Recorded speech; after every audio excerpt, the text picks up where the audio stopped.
नमस्कार स्टूडेंट्स। श्री रतनलाल कंवरलाल पाटनी राजकीय स्नातकोत्तर महाविद्यालय किशनगढ़ के यूट्यूब चैनल CCE राज किशनगढ़ पर आप सभी का स्वागत है। स्टूडेंट्स, मैं महेंद्र कुमार वर्मा, सहायक आचार्य व्यावसायिक प्रशासन विभाग। स्टूडेंट्स, आज हम बीकॉम पार्ट 3 के paper first principle of marketing के अंतर्गत उत्पाद अवधारणा एवं उत्पाद जीवन चक्र पर डिस्कस करेंगे। हमारे पिछले वीडियो में हमने उत्पाद अवधारणा पर बात की थी। इस वीडियो में हम उत्पाद जीवन चक्र प्रोडक्ट लाइफ साइकिल पर बात करेंगे। स्टूडेंट, उत्पाद जीवन चक्र प्रोडक्ट लाइफ साइकिल। स्टूडेंट, जैसा कि आप जानते हैं, दुनिया का शाश्वत सत्य है कि जो जन्म लेता है वह मरता है। मानव, वनस्पति, पशु पक्षी आदि सभी जन्म लेते हैं और सामान्यतः विभिन्न अवस्थाओं को पार करते हुए मृत्यु को प्राप्त होते हैं। उसी तरह जो उत्पाद है उसका भी एक जीवन होता है। बेजान उत्पाद की भी यही कहानी है। उत्पाद भी जन्म लेता है और विभिन्न अवस्थाओं को पार करता हुआ समाप्त हो जाता है। इस जो अवधारणा है, ये जो उत्पाद जीवन चक्र की, ये अवधारणा प्रोफेसर थियोडोर लेविट पहले व्यक्ति थे जिन्होंने उत्पाद जीवन चक्र अवधारणा को प्रचारित किया। इसके बाद भी बहुत से ऐसे विद्वान हैं जिन्होंने उत्पाद जो जीवन चक्र की अवधारणा है उसको आगे बढ़ाने में कार्य किया। अगर आप इस वीडियो में देखें या इस स्लाइड में देखें तो उसमें आप देखेंगे कि उत्पाद जीवन चक्र एक विशिष्ट अवधारणा है जो किसी उत्पाद के जीवन की विभिन्न अवस्थाओं को प्रकट करती है। जिस प्रकार एक मानव का जीवन चक्र विभिन्न क्रमागत अवस्थाओं से बना हुआ है, ठीक उसी प्रकार एक उत्पाद का जीवन चक्र भी विभिन्न अवस्थाओं से बना हुआ है। एक मानव जीवन में जन्म, बाल्य अवस्था, किशोर अवस्था, युवा अवस्था, वृद्धावस्था क्रमशः आती है। उसी प्रकार एक उत्पाद की भी ये अवस्थाएं होती हैं। अब अगर हम बात करें, जैसे आपने देखा होगा कि उत्पाद का जो जीवन चक्र है, सबसे पहले उत्पाद की जो एक अवधारणा है या एक सोच है, एक विचार है, वो किसी ओनर के मस्तिष्क में आता है। उसके बाद में उसकी जो भी अवस्थाएं हैं वो धीरे धीरे आगे बढ़ती हैं। अब अगर हम बात करें उत्पाद जीवन चक्र का आशय, तो उसमें जो कुछ विद्वानों ने परिभाषाएं दी हैं, उन परिभाषाओं में प्रोफेसर कॉटलर के अनुसार जो उन्होंने बोला है, उन्होंने बहुत ही आसान और कम शब्दों में बताया है। उत्पाद जीवन चक्र किसी उत्पाद के विक्रय इतिहास की विभिन्न अवस्थाओं को पहचानने का प्रयास है। यानी कि एक उत्पाद का जो विक्रय इतिहास है, यानी कि उसका जन्म कब हुआ, उसके बाद में उसकी क्या प्रक्रियाएं हुई और अंत में उसका जो विक्रय हुआ, और विक्रय से जो उसके जो फर्म के मालिक हैं या जो जिसने उसका उत्पाद का जो विकास किया है, उनको क्या फ़ायदा या क्या लाभ हुआ, इन सभी अवस्थाओं को पहचानने का प्रयास है। दूसरी जो परिभाषा है वो है कॉटलर तथा आर्मस्ट्रॉन्ग के अनुसार। उन्होंने भी काफ़ी संक्षिप्त परिभाषा दी है। उत्पाद जीवन चक्र किसी उत्पाद के जीवन के दौरान उसके विक्रय एवं लाभों का प्रगति पथ है।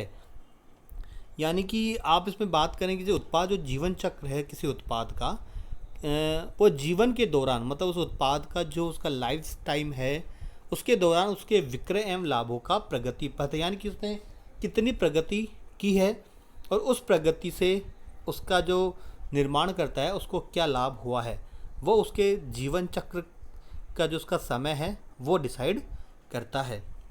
अब अगर हम निष्कर्ष रूप में बात करें तो उसमें आप देखेंगे कि उत्पाद जीवन चक्र किसी उत्पाद के जीवन की, अगर उसकी क्रमागत का जो उसका अनुक्रम है जिन्हें कोई उत्पाद अपने जीवन काल के दौरान पूरा करता है, उत्पाद जीवन चक्र की विभिन्न अवस्थाओं में उत्पाद जन्य एवं प्रस्तुतिकरण अवस्था, बाजार विकास अवस्था, परिपक्वता अवस्था, संतुष्टि अवस्था तथा पतन अवस्था आदि प्रमुख है।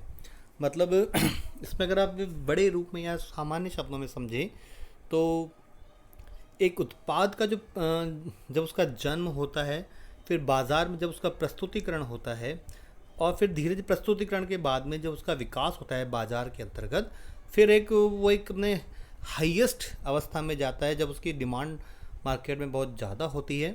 फिर ग्राहकों की संतुष्टि तथा उसके बाद धीरे धीरे ग्राहकों की जो आवश्यकता या इच्छाओं को जब वो पूरी नहीं कर पाता तो वह उसकी पतन अवस्था कहलाती है।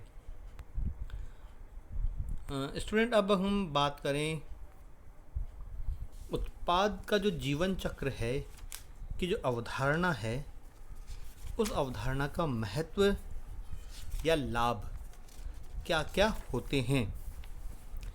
इसमें जो पहला पॉइंट है वो है विक्रय पूर्वानुमान में सुविधा। विपणनकर्ता उत्पाद जीवन चक्र के ज्ञान से ये अनुमान आसानी से लगा सकता है कि कब किस उत्पाद का कितना विक्रय होने की संभावना है। वह उत्पाद के जीवन चक्र की अवस्था को समझकर भावी विक्रय में होने वाली वृद्धि तथा कमी का कारण सहित अनुमान लगा सकता है। विक्रय पूर्वानुमान जैसे आप इसको समझें कि जो उत्पाद का जो जीवन चक्र है, इससे भविष्य में आप कितना विक्रय करेंगे उसका आप पहले से ही अनुमान आसानी से लगा सकते हैं एक उत्पाद के जीवन चक्र के आधार पर। दूसरा है उत्पाद नियोजन में सहायक। प्रोडक्ट प्लानिंग में भी ये बहुत ज़्यादा सहायक होता है। उत्पाद जीवन चक्र की अवधारणा विपणनकर्ता उत्पादों के नियोजन में भी योगदान देती है।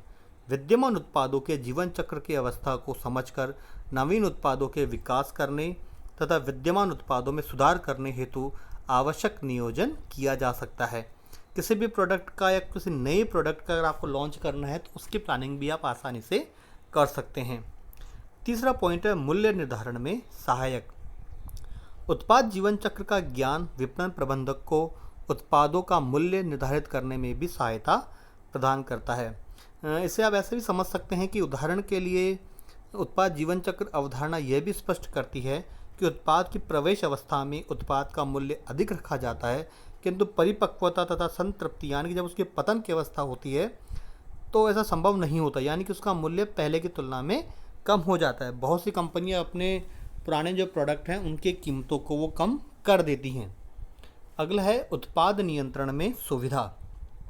स्टूडेंट्स, इसको आप ऐसे समझें, उत्पाद जीवन चक्र अवधारणा की जानकारी के आधार पर विपणनकर्ता उत्पाद नियंत्रण भी आसानी से कर सकता है, यानी कि उसे कब कितना उत्पाद कौन से प्रोडक्ट का उत्पादन करना है ये उसको अगर उसने अगर अपना प्रोडक्ट का जो लाइफ साइकिल है उसको अच्छी तरह से अगर उसका अध्ययन किया है तो उसे आसानी से इस बात का अंदाज़ा हो जाता है किस उत्पाद में सुधार करना है, कब किस उत्पाद को बाज़ार में से बाहर करना है तथा कब किस नए उत्पाद को बाज़ार में प्रस्तुत करना है आदि का निर्णय उत्पादों की जीवन चक्र अवस्था को समझकर ही आसानी से किया जा सकता है। अगला पॉइंट है संवर्धनात्मक निर्णयों में सहायक, यानी कि प्रमोशनल एक्टिविटीज़ के जो डिसीजंस होते हैं उसके अंतर्गत भी उत्पाद जीवन चक्र अवधारणा का बहुत महत्व होता है कि किसी भी प्रोडक्ट के लिए आप कौन से विज्ञापन, कौन से सेल्स प्रमोशंस, विक्रयकर्ता के लिए कौन कौन से स्कीम्स लाएंगे, प्रचार प्रसार किस तरह से करेंगे, जनसंपर्क का क्या माध्यम होगा, इन सभी के बारे में जो डिसीजंस हैं वो आप आसानी से कर सकते हैं। छठा पॉइंट है जीवन चक्र की लाभकारी अवस्था को बढ़ाने के लिए विपणनकर्ता उत्पाद जीवन चक्र अवस्थाओं को समझकर उसके लाभकारी अवस्था की अवधि को बढ़ाने हेतु यथा समय आवश्यक कदम उठा सकता है। अगला पॉइंट है उत्पाद निवेश निर्णय में सहायक। उत्पाद जीवन चक्र अवधारणा के ज्ञान के आधार पर उत्पादों की सफलता के समय का अनुमान लगाया जा सकता है। इसी आधार पर विपणनकर्ता किसी उत्पाद के निर्माण तथा बाजार में प्रस्तुत करने हेतु निवेश करने की योजना भी बना सकता है, यानी कि जब कोई नया प्रोडक्ट उसको लॉन्च करना है या किसी प्रोडक्ट को मार्केट से हटाना है या किसी प्रोडक्ट में कितना निवेश करना है, इसका डिसीजन भी उसको आसानी से हो सकता है या वो ले सकता है। लास्ट या जो आठवां जो पॉइंट है बाजार से बाहर होने का निर्णय करने के लिए उत्पाद जीवन चक्र की अवस्था को समझकर ही विपणनकर्ता यह निर्णय भी कर सकता है कब किस उत्पाद को बाजार से हटा देना उपयुक्त होगा और उसके स्थान पर वो नया प्रोडक्ट मार्केट में लॉन्च कर सकता है। स्टूडेंट्स, अगला जो टॉपिक है वो है उत्पाद जीवन चक्र को प्रभावित करने वाले घटक, यानी कि एक प्रोडक्ट का जो लाइफ साइकिल है उसको कौन कौन से घटक प्रभावित करते हैं। सबसे पहला जो पॉइंट है वह है तकनीकी विकास की गति। स्टूडेंट, तकनीकी विकास की जो गति है उत्पादों के जीवन चक्र को बहुत ज़्यादा प्रभावित करती है।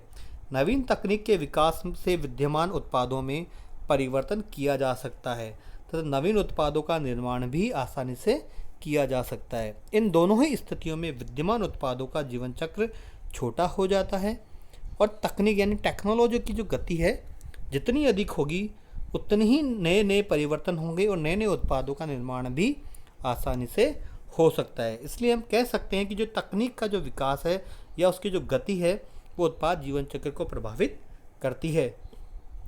दूसरा है स्थानापन्न उत्पादों का विकास यानी कि डेवलपमेंट ऑफ सब्स्टिट्यूट प्रोडक्ट। यानी कि आपका जो प्रोडक्ट है जब किसी का स्थानापन्न उत्पाद उपलब्ध नहीं होता यानी कि सब्स्टिट्यूट प्रोडक्ट उपलब्ध नहीं होता तब तक विद्यमान उत्पाद बिकता रहता है। जबकि स्थानापन्न उत्पाद का विकास हो जाता है तो विद्यमान उत्पाद का जीवन चक्र प्रभावित होना प्रारंभ हो जाता है। इसको आप ऐसे भी समझ सकते हैं कि जब तक एक पर्टिकुलर कोई प्रोडक्ट है उसका कोई सब्स्टिट्यूट नहीं है तब तक वो प्रोडक्ट लंबे समय तक चल सकता है, लेकिन जैसे सब्स्टिट्यूट आएगा तो वो उस उत्पाद के जीवन चक्र को प्रभावित करेगा। थर्ड पॉइंट है बाजार स्वीकरण की गति। स्वीकरण मतलब एक्सेप्टेंस, कि आपको मार्केट में आपके प्रोडक्ट की क्या एक्सेप्टेंस है। जितनी जल्दी एक्सेप्टेंस होगी आपका और जितनी लंबे समय तक एक्सेप्टेंस होगी आपका प्रोडक्ट मार्केट में चलेगा, लेकिन जैसे ही एक्सेप्टेंस कम होगी या एक्सेप्टेंस की गति धीमी होगी तो आपको बाज़ार का जो आपका जो प्रोडक्ट है उसको वहाँ से हटाना पड़ेगा। फिर है प्रतिस्पर्धा की स्थिति, कंपटीशन। बाजार में विद्यमान प्रतिस्पर्धा की स्थिति भी उत्पाद जीवन चक्र को प्रभावित करती है। यदि बाजार में नए उत्पादों को बिना किसी विशेष प्रतिस्पर्धा के प्रस्तुत किया जा सकता है तो विद्यमान उत्पादों का जीवन चक्र छोटा ही रहेगा, किंतु यदि बाजार में कड़ी प्रतिस्पर्धा है तो कोई भी नया एवं स्थानापन्न उत्पाद आसानी से बाजार में प्रवेश नहीं कर सकेगा। इसलिए हम कह सकते हैं कि विद्यमान उत्पाद का जीवन चक्र अधिक लंबा हो जाएगा अगर उसमें स्थिति प्रतिस्पर्धा की स्थिति कम या ज़्यादा होगी। अगला है संस्था की जोखिम वहन करने की क्षमता। संस्था की जोखिम उठाने की क्षमता उस संस्था के उत्पादों के जीवन चक्र को प्रभावित करती है। जिस संस्था की जोखिम उठाने की क्षमता अधिक होती है वह विज्ञापन, प्रचार प्रसार, उत्पाद नवीनीकरण आदि पर भारी व्यय कर सकती है तथा बाजार की चुनौतियों का सफलतापूर्वक सामना कर सकती है। इस कारण संस्था की जो उत्पादों का जीवन चक्र है वो लंबा किया जा सकता है, लेकिन अगर जोखिम उठाने की क्षमता अगर किसी संस्था की कम है तो उसका जीवन चक्र भी छोटा होगा। अगला है संस्था की आर्थिक एवं प्रबंधकीय क्षमता। स्टूडेंट्स, किसी भी संस्था की आर्थिक यानी फाइनेंशियल एंड मैनेजियल जो कैपेसिटी है वो भी एक उत्पाद का जो जीवन चक्र है उसको प्रभावित करती है। अगला पॉइंट है संस्था की ख्याति तथा छवि यानी कि goodwill and image of the organisation. उत्पाद निर्माण एवं विपणन करने वाली संस्था की ख्याति एवं छवि भी उत्पाद जीवन चक्र को प्रभावित करती है। अच्छी ख्याति एवं छवि वाली संस्थाओं के उत्पादों का जीवन चक्र प्राय लंबा होता है और जिन संस्थाओं की छवि अच्छी नहीं होती है उनके प्रोडक्ट की जो कार्य उनका जो जीवन चक्र है या उनका जो टाइम सर्कल है वो बहुत ही कम होता है। अगला है वैधानिक संरक्षण, लीगल प्रोटेक्शन। जब उत्पादों को पूर्ण वैधानिक संरक्षण यानी कि पेटेंट, ट्रेडमार्क, कॉपीराइट एक्ट के अधीन कुछ प्रावधान वैधानिक संरक्षण प्राप्त हो जाता है तो उनका जो जीवन काल है या उनका जो जीवन चक्र है वो सामान्य उत्पादों की तुलना में लंबा होता है। आज के इस वीडियो में इतना ही। आपको ये वीडियो कैसा लगा आप हमें ज़रूर बताएं। धन्यवाद।